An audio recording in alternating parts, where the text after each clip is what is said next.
انسان کی زندگی میں جو چیزیں اسے بہت زیادہ نقصان دیتی ہیں اور بہت پیچھے چھوڑ دیتی ہیں، دنیاوی معاملات سے لے کر روحانی، اخلاقی، قلبی اور قرب الہی کے معاملات تک کو جو چیزیں نقصان پہنچاتی ہیں، ان میں ایک بڑی چیز غفلت ہے۔ ایک لفظ ہوتا ہے جو ہمیں اکثر سننے کو ملتا ہے کہ آپ کی توجہ نہیں ہے۔ یہ ڈھیر سارے لوگوں کا مطالبہ ہوتا ہے، اہل خانہ بھی مطالبہ کرتے ہیں، کئی موقع پر والدین بھی مطالبہ کرتے ہیں، غرباء بھی مطالبہ کرتے ہیں کہ امیروں کی ہماری طرف توجہ نہیں ہے۔ اور یہ بڑی لازمی سی بات ہے کہ کسی چیز پر جب توجہ رہتی ہے تو وہ چیز بہتر ہو جاتی ہے، اور جب عدم توجہی کا لوگ مظاہرہ کرتے ہیں تو وہ معاملہ خراب ہو جاتا ہے۔ یہ جو عدم توجہ ہے اسی کو غفلت کہتے ہیں، اور جب انسان کے مزاج پر غفلت طاری ہوتی ہے اور غفلت اس پر پوری طرح غلبہ کر لیتی ہے تو پھر اس کی زرخیز زمین کو وہ بنجر کرتی ہے۔ غفلت انسانی دل کے لیے بڑی نقصان دہ چیز ہے اور انتہائی تکلیف اور ضرر کا باعث ہے۔ دلوں پر جو قحط نازل ہوتا ہے، قحط، ویران ہو جاتے ہیں دل، اور جو دلوں پر خشکی نازل ہوتی ہے کہ طبیعتیں خشک ہو جاتی ہیں، یہ غفلت کی وجہ سے ہوتی ہے۔ جو لوگ غافل ہو جاتے ہیں نا، اپنے معاملات کا دھیان نہیں رکھتے، دیکھیں نا، آپ کو کھانا کھاتے بھی غافل نہیں ہونا چاہیے۔ اگر کھانا بھی غیر معتدل کھا لیا جائے تو وہ انسان کی طبیعت کے لیے باعث ضرر بن جاتا ہے، نقصان کا باعث بنتا ہے۔ بات کرتے ہوئے بھی غافل نہیں ہونا چاہیے، کئی دفعہ جملے ایسے نکل جاتے ہیں جو انسان کے لیے پھر شرمندگی کا باعث بنتے ہیں۔ انسان کو غافل ہو کر کوئی کام نہیں کرنا چاہیے، غافل ہو کر، مدہوش اور بے ہوش ہو کر نہیں۔ غفلت دل کو ویران کرتی ہے، طبیعت میں خشکی لاتی ہے۔ غافل کبھی نہ بنے۔ قرآن مجید فرقان حمید نے ارشاد فرمایا کہ اقترب للناس حسابہم، فرمایا لوگوں کے حساب کا وقت قریب آ گیا، وہم فی غفلۃ معرضون، اور وہ ابھی بھی غفلت میں منہ پھیرے ہوئے ہیں۔ ٹائم آ گیا حساب دینے کا، لیکن وہ ابھی بھی غافل ہیں۔ ہمارے جو زیادہ تر نقصان زندگی میں ہوئے ہیں وہ صرف ہماری غفلت کی وجہ سے ہوئے ہیں۔ ہم نے چیزوں پر توجہ نہیں دی، چیزیں گڑبڑ ہو گئیں۔ جس آدمی نے پھول لگائے ہوں، پھل لگائے ہوں، کھیتی لگائی ہو، وہ دانہ ڈال کے پانی دے کے فارغ نہیں ہو سکتا، اسے توجہ کرنی پڑتی ہے۔ اور کسی نے کہا تھا مالی جیندے ہون تو پھر بوٹے سوکدے نہیں، اگر موجود ہونا ان کو سینچنے والا، رکھوالی کرنے والا، تو پھر ان کی جڑیں کبھی خشک نہیں ہوا کرتی۔ ہماری جو غفلتیں ہیں یہ بڑی ضرر کا باعث ہیں، نقصان کا باعث، اور مجبوری معاف ہوتی ہے، غفلت معاف نہیں ہوتی۔ اسکول میں پڑھتے تھے، مدرسے میں پڑھتے تھے، تو ایک مجبوری ہو گئی جی، خدا نخواستہ گھر میں کوئی پریشانی ہو گئی تو اساتذہ اس پر سزا نہیں دیتے۔ کوئی خوشی کا موقع ہے گھر میں، فیملی میں کسی کی شادی ہے، اساتذہ اس پر سزا نہیں دیتے۔ لیکن اگر کبھی پتہ چلتا تھا نا کہ یہ گھر سے تو آیا تھا لیکن مدرسے نہیں آیا، یہ اسکول نہیں آیا، رستے میں غافل ہو گیا، تو یہ بات خوفناک تھی۔ یہ قابل سزا جرم تھا کہ تو غافل ہو گیا اپنی پڑھائی سے، تو گھر سے آیا اور یہاں نہیں آیا۔ غفلت قابل سزا ہوتی ہے، مجبوری کی معافی ہوتی ہے۔ ہمارا آج کل جو مسئلہ ہے وہ غفلت کا ہے۔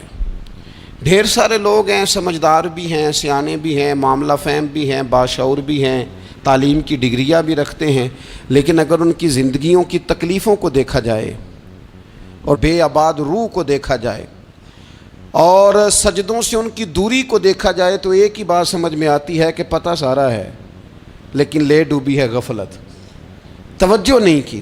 لائق بچہ بھی نالائق ترین زندگی گزارتا ہے، اس لیے کہ اس کے لائق ہونے کے ساتھ ساتھ اس کا توجہ کرنا بھی تو ضروری ہے نا۔ نرے لائق کا کیا فائدہ اگر وہ محنتی نہیں، اگر وہ توجہ ہی نہیں کرتا، اپنا سبق دھیان سے سنتا پڑھتا ہی نہیں، تو بھی جتنا مرضی لائق ہو پیچھے رہ جائے گا۔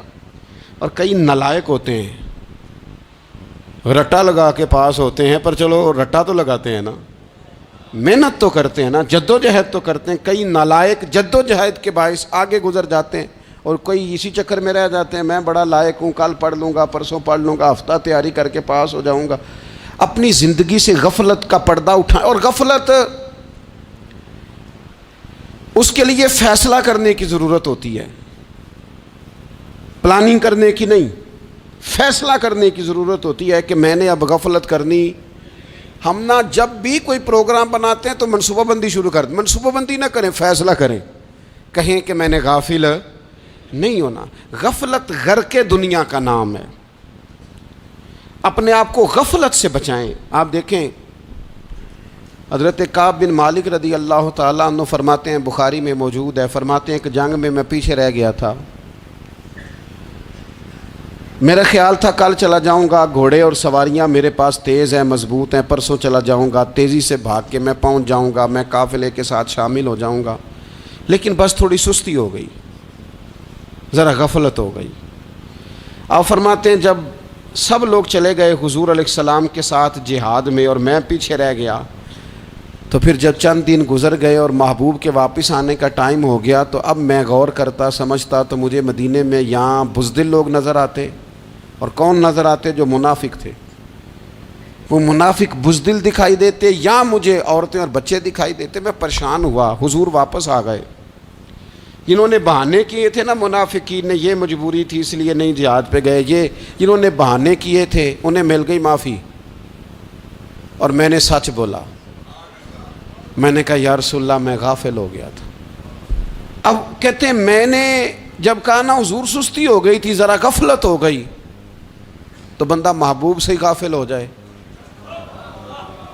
بندہ وہیں سے غافل ہو جائے۔ جو دم غافل سو دم کافر، سانو مرشد اے ہو پڑھایا۔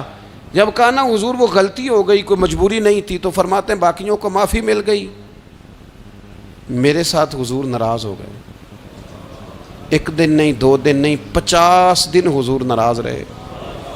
مدینے کی گلیوں نے مجھے پہچاننا چھوڑ دیا، در و دیوار سے مجھے یوں لگتا تھا کہ میں پردیسی ہوں۔ فرماتے ہیں میں مسجد میں آتا تھا، میں جب محبوب کو دیکھتا تو حضور رخ انور پھیر لیتے، اور مجھے پتا تھا جب میرا چہرہ ادھر ادھر ہوتا تو پھر کریم رحمت کی نظر فرماتے۔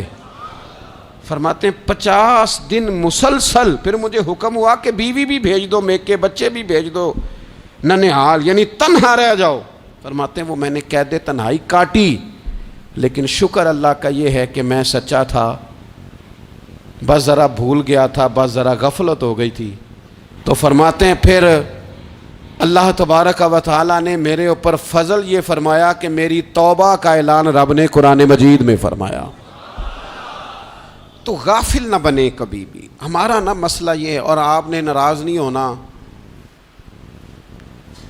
ڈھیر سارے لوگ غافل ہو جاتے ہیں، مالدار بھی غافل ہیں، صاحبان علم بھی الا ماشاء اللہ بہت ساری جگہوں پہ غافل ہیں۔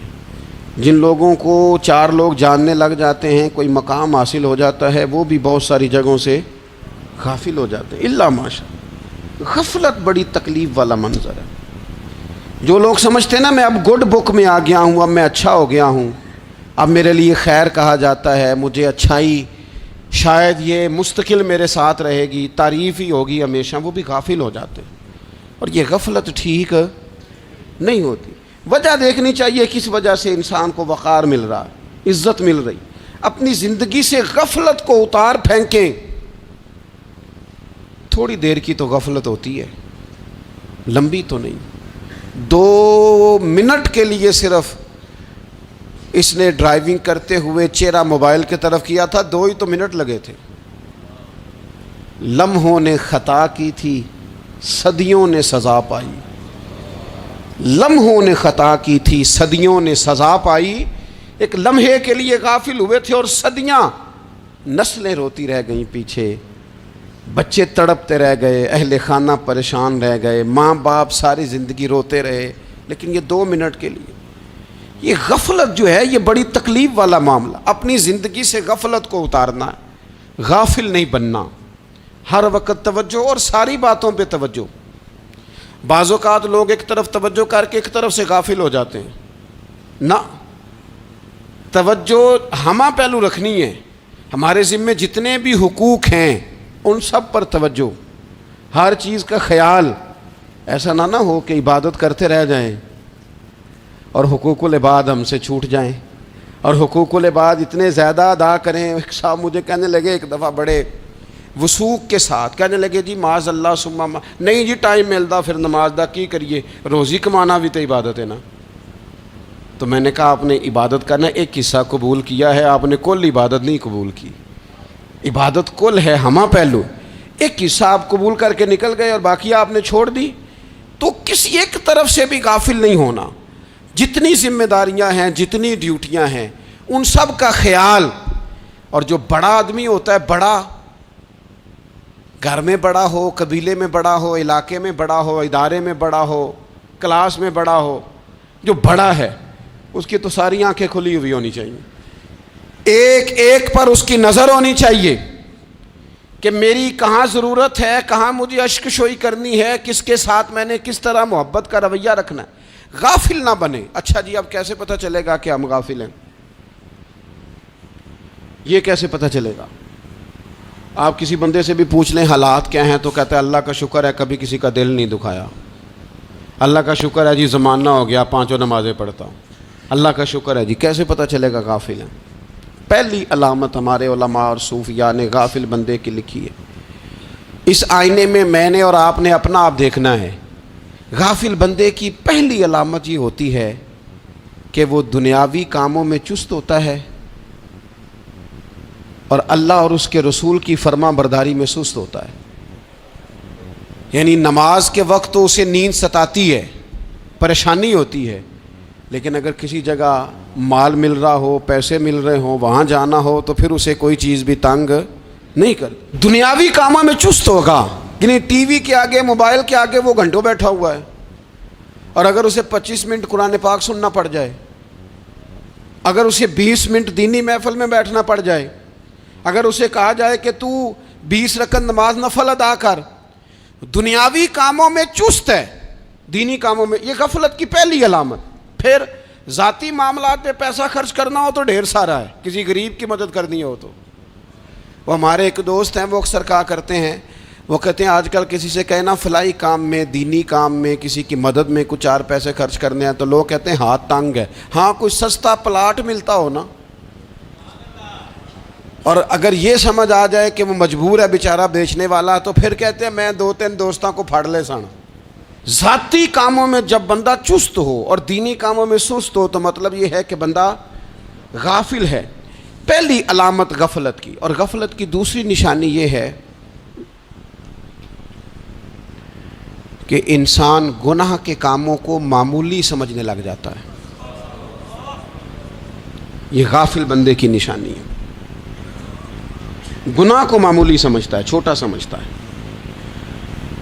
آج کل لوگ کہتے نہیں میں کو اکیلا کر رہا ہوں، ساری دنیا ہی کرتی ہے. اور جناب کیا ہو گیا اگر یہ غلطی ہو گئی تو بندے سے ہو ہی جاتا ہے. گناہ کو معمولی سمجھنا، چھوٹا سمجھنا اور کہنا پھر کیا ہو گیا ہے، انسان سے غلطی ہو جاتی ہے. آپ دیکھ لیں کہ سینکڑوں بیسیوں گناہوں کا بوجھ ہمارے سروں پہ ہوتا ہے، لیکن کوئی ہمارا دبدبہ ہے، کوئی ہماری گفتگو ہے، کوئی ہمارے جملوں میں خود پسندی ہے، کوئی ریاکاری ہے، کوئی تصنع ہے. یہ غافل بندے کی علامت ہے. نبی اکرم صلی اللہ تعالیٰ علیہ وآلہ وسلم نے فرمایا مومن اپنے گناہوں کو پہاڑ کی طرح سمجھتا ہے. یہ بخاری میں حدیث ہے.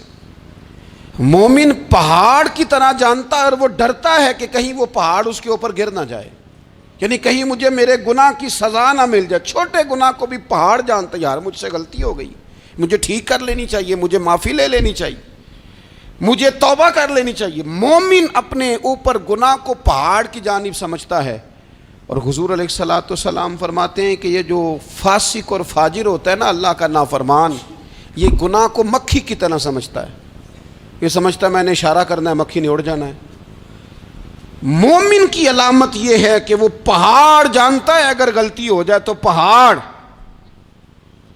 امام اعظم ابو حنیفہ رحمۃ اللہ علیہ گزر رہے تھے تو بارش ہو گئی تھی اور کوفہ میں کیچڑ تھا، تو آپ نے جو جوتے پہنے ہوئے تھے ان جوتوں سے چلتے ہوئے نا آپ کے پاؤں سے کچھ مٹی اڑی، تو سامنے ایک یہودی تھا، اب اس زمانے میں دیواریں کچی ہوتی تھیں، اس کے دیوار پر جا کے وہ مٹی جو تھی وہ لگ گئی۔ اب امام صاحب بڑے پریشان ہوئے کہ میں نے اس کی دیوار کو آلودہ کر دیا۔ یہاں تو لوگ اپنی اینٹیں رکھتے رکھتے کئیوں کی دیواریں توڑ ہی دیتے ہیں، اور پھر وہ اس پر ماننے کو بھی تیار نہیں ہوتے، تسلیم کرنے کو بھی تیار نہیں ہوتے۔ وہ کہتے ہیں پھر کیا ہو گیا، اب ہمارا یہاں گھر ہے تو ہم نے ٹرالی منگوانی نہیں تھی، ہمارا حق بنتا تھا۔ امام صاحب کے پیروں سے ذرا کیچڑ اڑا، یہودی کی دیوار پہ لگا، اس کی کچی دیوار تھی۔ امام صاحب پریشان ہو گئے، سوچنے لگے کہ اگر میں دیوار سے یہ کیچڑ اتارتا نہیں تو یہ بھی زیادتی ہے، میں نے اس کی دیوار کو گدلا کر دیا، اور اگر میں اتارتا ہوں تو کچھ مٹی اس کی دیوار کی بھی اتر جائے گی، کچی دیوار ہے، یہ بھی زیادتی ہے۔ مومن گناہ کو پہاڑ کی طرح سمجھتا ہے کہ کہیں گر نہ جائے، اس کی بھی کہیں سزا نہ مل جائے۔ امام صاحب نے اس کے دروازے پہ دستک دی، وہ باہر آیا تو اتفاق سے وہ آپ کا مقروض بھی تھا، اس نے پیسے دینے تھے۔ باہر نکلتے ہی کہنے لگا اوہ آپ تو قرض لینے آ گئے، میرے پاس تو ابھی گنجائش نہیں ادا کرنے کی۔ تو امام صاحب کہنے لگے تو قرض چھوڑ، وہ میں نے معاف کیا، میرے سے غلطی ہو گئی ہے، میں آ رہا تھا، لکڑی کے جوتے اس زمانے میں کھڑاؤں لوگوں نے پہنے ہوتے تھے، کہا وہ میرے پیروں سے ذرا کیچڑ اڑا ہے، تیری دیوار پہ لگ گیا ہے۔ اب میں بڑی دیر سے کھڑا سوچ رہا ہوں کہ اگر میں تیری دیوار صاف نہ کروں تو میں نے یہ میلی کر دی، گدلی کر دی، یہ بھی بات درست نہیں ہے، زیادتی، اور اگر میں اسے صاف کرتا ہوں کچی دیوار سے کچھ مٹی اتر جائے گی تو یہ بھی زیادتی ہے، اب تو بتا میں کیا کروں۔ تو بے موسمہ پھل تھا نا یہ، تو بے موسمہ پھل دیکھ کے بندہ حیران ہو جاتا ہے، جو باتیں روٹین میں نہ ہو رہی ہوں وہ ذرا انوکھی لگتی ہے، بندہ حیران ہو گیا، غور سے امام صاحب کا چہرہ دیکھنے لگا، غور سے چہرہ دیکھنے لگا، اور پھر تھوڑی دیر سوچنے کے بعد کہنے لگا حضور پہلے میں نے دین اسلام کے بارے میں پڑھا اور سنا تھا، آج میں نے دین دیکھا ہے۔ پہلے میں نے سنا تھا کہ دین اسلام اس طرح کا ہے، آج میں نے دین ہم نہ پوری دنیا کے کافروں کو دین سنانا چاہتے ہیں، دکھانا نہیں چاہتے، ہم نیک نظر آنا چاہتے ہیں، نیک بننا نہیں چاہتے، ہم نیک نظر آنا چاہتے ہیں۔ نتیجہ کیا نکلتا ہے کہ کچھ عرصے کے بعد پتہ چل جاتا ہے بندہ کس لیول کا نیک ہے، کیا معیار ہے اس کی نیکیوں کا۔ کہنے لگا حضور پہلے میں نے دین سنا تھا، آج دیکھا ہے۔ آپ وہ مٹی کی دیوار پر جو کیچڑ لگ گیا ہے، دیوار کو بعد میں صاف کیجئے گا، پہلے کلمہ پڑھائیں تاکہ میرے اندر کا کفر صاف ہو جائے، مجھے مسلمان کر دیں۔ تو غافل آدمی جو ہوتا ہے نا، وہ پھر تیسری بات، جب بندہ بہت زیادہ غافل ہو جاتا ہے پھر اعلانیہ گناہ کرنے لگتا ہے۔ ایک گناہ پھر اس کا اظہار گناہ، ایک بندہ حدیث پاک میں آتا ہے، ایک بندہ رات کو کوئی غلطی کرتا ہے، اللہ تعالیٰ اس پہ پردہ ڈال دیتا ہے، لیکن وہ سویرے خود لوگوں کو بتاتا پھرتا ہے میں نے یہ کیا، میں نے یہ کیا۔ جب آپ اظہار گناہ کرتے ہیں نا تو سامنے والا بھی دلیر ہوتا ہے، کہتا ہے اس نے کیا میں کر لوں گا تو پھر کیا ہوا۔ ہمارے علماء نے لکھا ہے کسی کی نماز قضا ہو جائے تو کسی کو بتائے نہ، قضا پڑھ ڈالے، اس کا جگہ جگہ ذکر نہ کرے۔ جب آپ کہیں گے نا میری قضا ہو گئی تو آپ کے ساتھ رہنے والا بچہ دوست سمجھے گا یار اس کی قضا ہو گئی ہے تو میری بھی ہو جائے گی تو کیا ہوا۔ گناہ کرنا بھی گناہ ہے اور گناہ کا اظہار بھی گناہ ہے۔ نبی اکرم صلی اللہ تعالیٰ علیہ وآلہ وسلم نے ارشاد فرمایا میری ساری امت کو معافی مل جائے گی سوائے ان لوگوں کے جو اعلانیہ گناہ کرتے ہیں۔ یہ بخاری مسلم دونوں میں حدیث موجود ہے۔ جو اعلانیہ گناہ، جنہوں نے خود ساری دنیا کو گواہ بنا لیا، میں نے یہ بھی جرم کیا، یہ بھی کیا، یہ بھی کیا، یہ بھی کیا، خود انہوں نے لوگوں کے، بہت بڑے غافل آدمی کی علامت ہے کہ گناہ کرے اور پھر اوپر سے اعلانیہ گناہ کرے، اتنا بڑا جرم کرے۔ پھر چوتھی علامت اگر ہم دیکھنا چاہیں کہ ہم غافل تو نہیں. تو غافل بندے کی چوتھی علامت یہ ہوتی ہے کہ وہ فضول کاموں میں وقت بڑا ضائع کرتا ہے. فضولیات میں ادھر بیٹھے ہیں ادھر بیٹھے ہیں, یہاں گپ شپ ہو رہی ہے, وہاں موبائل دیکھا جا رہا ہے, پھر کچھ ٹائم ملا ہے تو پھر کہیں دور دراز کسی ہوٹل پہ کھانا کھانے چلے گئے, پھر کچھ ٹائم ملا تو چلو نکلتے ہیں ذرا کوئی ہفتہ سیر کر آتے ہیں, یہاں گپ شپ ہے, فلاں کو ڈسکس کر لیتے ہیں, فلاں کے بارے میں بات کر لیتے ہیں, سیاسی تبصرے کر لیتے ہیں, یہ تھوڑی گفتگو ہو جاتی, چلے محلے داروں پہ تبصرہ شروع کرتے ہیں, کون روٹی زیادہ کھا رہا ہے اور کس کے پاس پیسے زیادہ آ گئے, چلو جا کے پتہ کرتے ہیں. حالانکہ یہ پتہ نہیں کرنا چاہیے تھا, پتہ تو اس کا کرنا چاہیے تھا جو بیچارہ کل سے بھوکا ہے. خبر تو اس کی رکھنی چاہیے تھی جس بیچارے کے گھر میں بچوں کے لیے پہننے کو کپڑے موجود نہیں ہیں. اس پر تبصرہ یہ کرتے ہیں کہ یہ محنت کیوں نہیں کرتے, اور اگر کسی پر اللہ عطا کر دے پھر حساب ضرور لگاتے ہیں کہ ذرا معلومات کرو یہ اتنی جلدی آگے کیسے نکل گئے. غافل بندے کی علامت ہے وقت کا ضائع کرنا اور فضول کاموں میں ضائع کرنا اور بلا وجہ ضائع, اور ایسے سوالات کرنا جن کی ضرورت ہی کوئی نہیں, بالکل ضرورت ہی نہیں, کوئی مطلب ہی نہیں. لیکن ہم لوگ وقت ضائع, یہ غفلت کی علامت.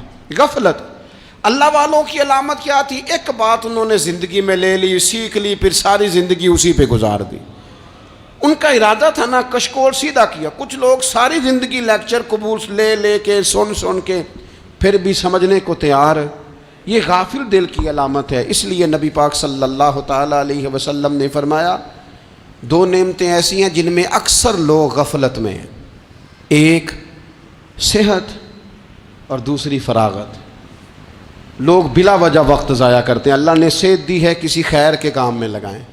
اگر آپ کے پاس فارغ وقت ہے تو قرآن پاک کو یاد کریں, ترجمہ اور تفسیر سے پڑھیں, محبوب پاک علیہ السلام کی احادیث کو یاد کریں, اللہ والوں کی باتیں سنیں.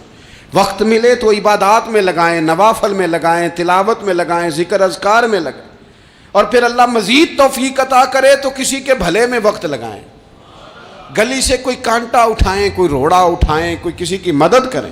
لیکن یہ غافل ہونے کی علامت ہے کہ اپنے وقت کو ضائع کرنا. اور پھر اسی طرح غفلت کی پانچویں علامت یہ ہے کہ اگر بندے کو دنیا سے پورا پیار ہو جائے, یعنی شب قدر میں بھی آ کے کہتا ہے یا اللہ کبھی پیسے دے دینا, شب برات والے دن بھی کہتا ہے کہ مالک اگر کبھی کوئی ایسا سبب لگ جائے نا, یعنی بیت اللہ شریف کے سامنے کھڑے ہو کے بھی اگر اس نے مال ہی مانگنا ہے وہاں بھی اس نے یہی سوال کرنا ہے, حب دنیا اتنی غالب آ جائے. تو یہ غافل ہونے کی علامت. دنیا ضرورت ہے, مقصد نہیں ہے. دنیا کی حاجت ہے, مقصد نہیں ہے. یہ مقصود نہیں. اور جب لوگ فقط دنیا کے مال کو, دولت کو, نبی پاک علیہ السلام نے فرمایا وہ لعنتی ہے جو درہم اور دینار کا بندہ بن گیا ہے, پیسوں کا بندہ بن گیا ہے. مل جائے تو خوش ہوتا ہے, نہ ملے تو تکلیف میں آ جاتا ہے. یہ غافل بندے کی علامت. مومن تو وہ ہوتا ہے کہ دولت رزق حلال ضرور کماتا ہے تاکہ کسی کے آگے ہاتھ نہ پھیلانا پڑے, کوشش ضرور کرتا ہے, پر دنیا کو جیب میں جگہ دیتا ہے, دل میں نہیں دیتا. اس کی جگہ جہاں ہے اسے وہاں رکھتا ہے, اسے دل میں جگہ. دل تو ایک ہے, اس میں رب و رسول کو بسائیں گے یا کسی اور کو بسائیں گے. تو حب دنیا یہ غافل ہونے کی بہت بڑی علامت ہے. پھر اسی طرح جو بندہ رب کریم کو جانتا نہیں نا وہ بھی غافل ہو جاتا ہے.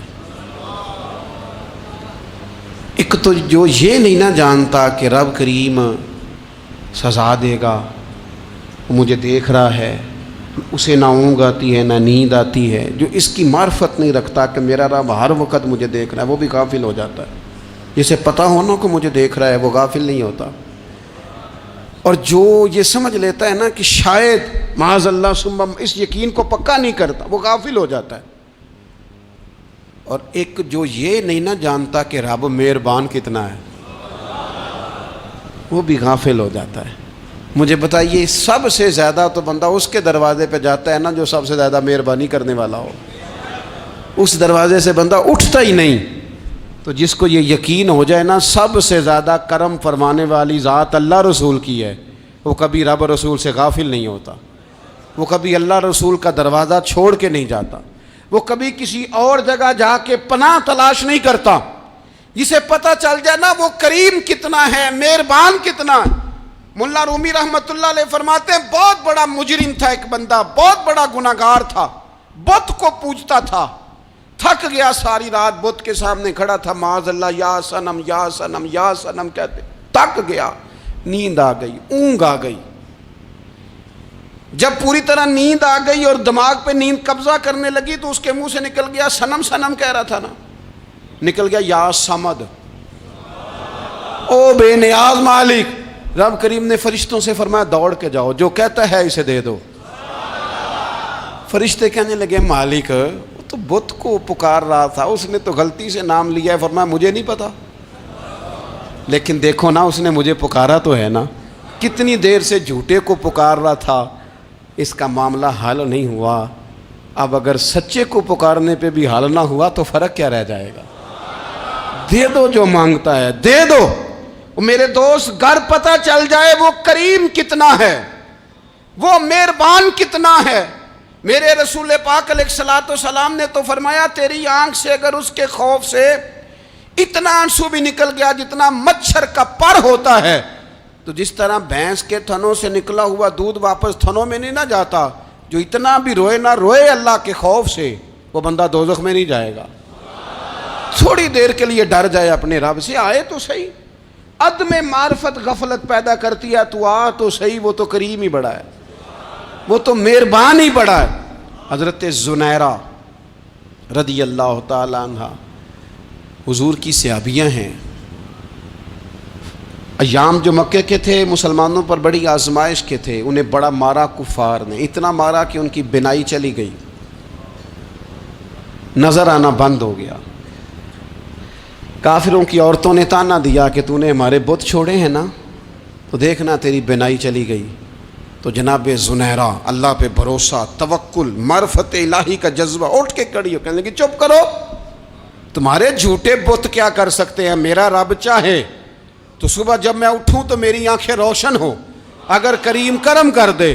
لوگ کہتے ہیں واقعی ایسا ہوا، جب وہ سویرے اٹھیں تو اللہ نے ان کی روشنی واپس کر دی تھی۔ تجھے پتہ چل جانا وہ مہربان کتنا ہے۔ وہ ایک بزرگ تھے تو ان سے کسی نے کہہ دیا کہ اگر آپ کا حساب آپ کے ماں باپ کے ذمہ ہو جائے تو پھر کیسا، پوچھنے کے لیے قیامت میں اگر ماں باپ حساب لیں تو پھر کیسا۔ تو بڑے سیانے لوگ تھے جو دل والے تھے، کہنے لگے نہیں، رب کریم ہی ٹھیک ہے، اس لیے کہ وہ ماں باپ سے کہیں بڑھ کر پیار کرنے والا ہے۔ اگر یہ معرفت مل جائے وہ کریم کتنا ہے۔ اور جب بندہ پوری طرح اس کی بارگاہ میں آ کے تڑپ جاتا ہے نا، مولا میں جاؤں کدھر، تیرا دروازہ چھوڑ کے جاؤں کدھر۔ اقبال کہتے ہیں وہ ایک سجدہ جسے تو گراں سمجھتا ہے، 1000 سجدوں سے دیتا ہے آدمی کو نجات۔ تجھے جگہ جگہ جھکنا نہیں پڑے گا اگر تو صحیح معنوں میں اپنے رب کی بارگاہ میں جھک جائے۔ تو میرے عزیز کوشش کریں کہ اس کی معرفت، اس کا کرم، اس کی عطا اور اللہ تبارک و تعالیٰ کے حاضر و ناظر ہونے پر عین الیقین، حق الیقین حاصل کریں۔ اور پھر